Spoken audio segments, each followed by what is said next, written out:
Okay, so I had just recently moved to a brand new house, and which of course means a brand new room for recording. So I'm still trying to figure out how I'm going to set everything up when it comes to, me recording in this room. So unfortunately, it may sound a little bit of me echoing, but don't worry, guys. Sooner or later, I'm going to try my best to figure out how I'm going to set up this brand new room for recording these X-Men videos. But with that being said, let's go ahead and get back into our coverage. And now we're going to pick up with X-Force issue number 52 and 53. Now, these are technically a series of one-shots that were kind of used as a way to lead into the next big crossover that came for the X-Men, and that would be Onslaught. So these storylines may seem somewhat not important, but at the same time still kind of are for later storylines down the road for these characters.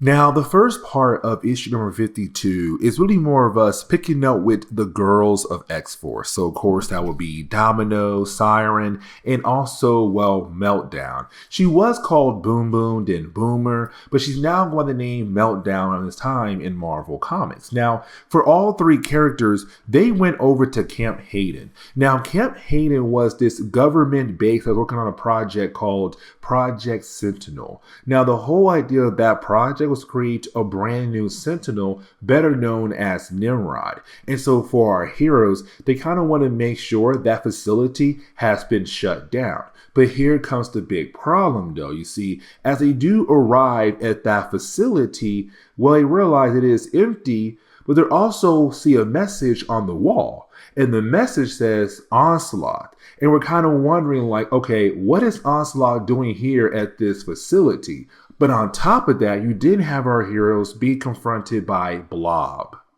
Now, here's the thing for Blob, because we're kind of getting the idea that for Blob, he's currently working with Onslaught. Now, we still have no idea who Onslaught is by this point in the storyline of Marvel Comics, but we also get the idea that Onslaught may have gave Blob a power-up. And the reason why I'm saying that, because for Blob, he's telling us that, but it's also Blob saying that he has now learned the ability of mass shifting, meaning that he's able to move different huge portions of his mass or body mass into other parts of his body as a way to protect him. And so for our heroes, when they try to attack him or at least slow him down, they can't do anything at all. And the reason why, because of this brand new ability of his.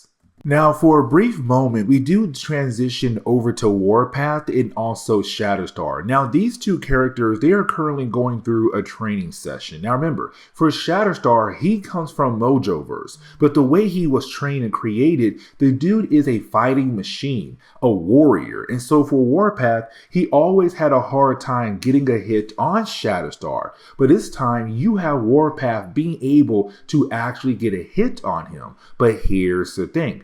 Shatterstar was distracted. And for Warpath, we kind of realized, okay, you're distracted. What in the world is going on with you? And so you had Shatterstar kind of bring up the idea when he had attacked Domino. Now that came in an earlier storyline where you had Sebastian Shaw being able to control the minds of the members of X-Force. Wasn't really him. He had somebody else do it for him. But the whole idea was for Shatterstar, he attacked Domino when you had Cable and Domino trying to break them free from Sebastian Shaw's control. And so it's Warpath saying, well, it seems like you're becoming more human. The whole idea that it's now Shatterstar gaining empathy. He feels sorry for things he did. He feels worried for other people.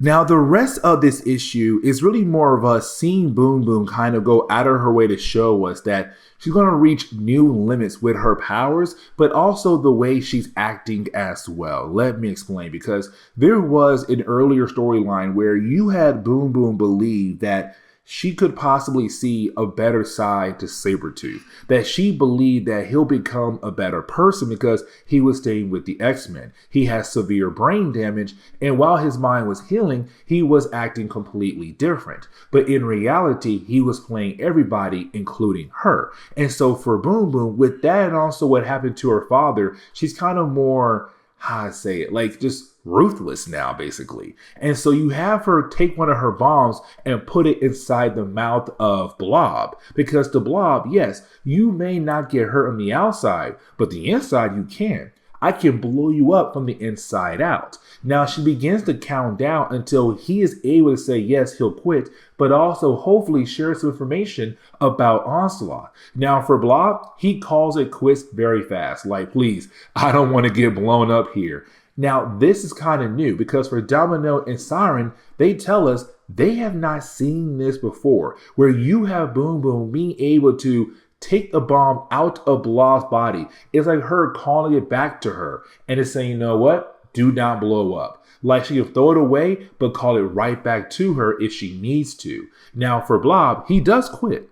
Now, before our heroes are really able to get some information out of Blob, you then have the Mimic appear. Now, when he appears, it's really more of him saying like, hey, I came here for Blob. I came here to take Blob away because our employer is not really happy with him. But also for X-Force, they kind of know they can't take on the Mimic at all. And the reason why, because there was an earlier storyline where you had other members of X-Force try to fight him and he almost defeat them so easily. And so for X-Force, they're kind of like, hey, just back away and let him take away Blob. And hopefully later on, we kind of figure out what's going on with those two characters, but also this Onslaught person.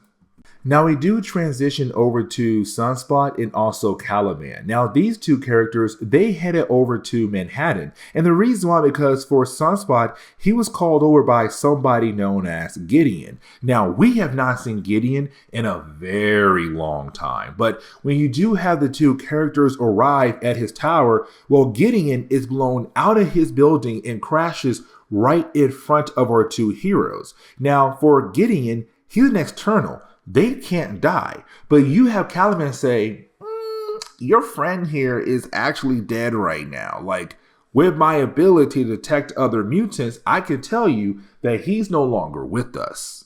And so as we jump into the next issue, issue number 53, we do pick up with Caliban and also Sunspot trying to figure out what happened to Gideon. Because again, Gideon is an external. And for externals, they have the ability of immortality. Now, there's only a few mutants who are externals who have that ability, but Gideon is one of them. But right now, his body is just laying there in front of Sunspot and also Caliban, kind of having them confused like what exactly had killed him off. Now, it does kind of seem like his life force was drained away, but again, by who?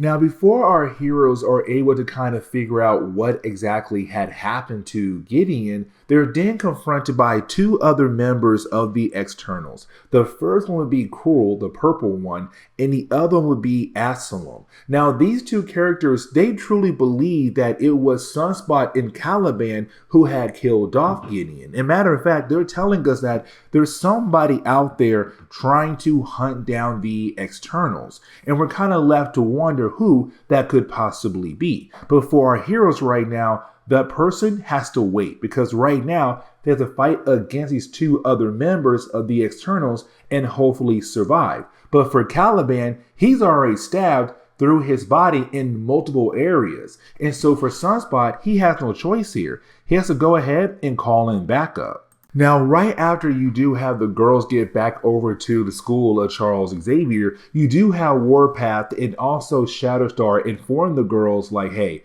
we gotta go because right now for Sunspot and also Caliban, they need our help when it comes to a certain situation going on with the externals. Now, while you do have the rest of the team flying over there, you kind of have Boom Boom or Meltdown kind of get into her feels. And what I mean by that is she's kind of wondering, is she still good enough to be on the team with her kind of dealing with different things going on in her life? But also, she just heard that Gideon, an external, has been killed off. Her boyfriend Sam is supposedly an external. Is there a possibility that he could die as well?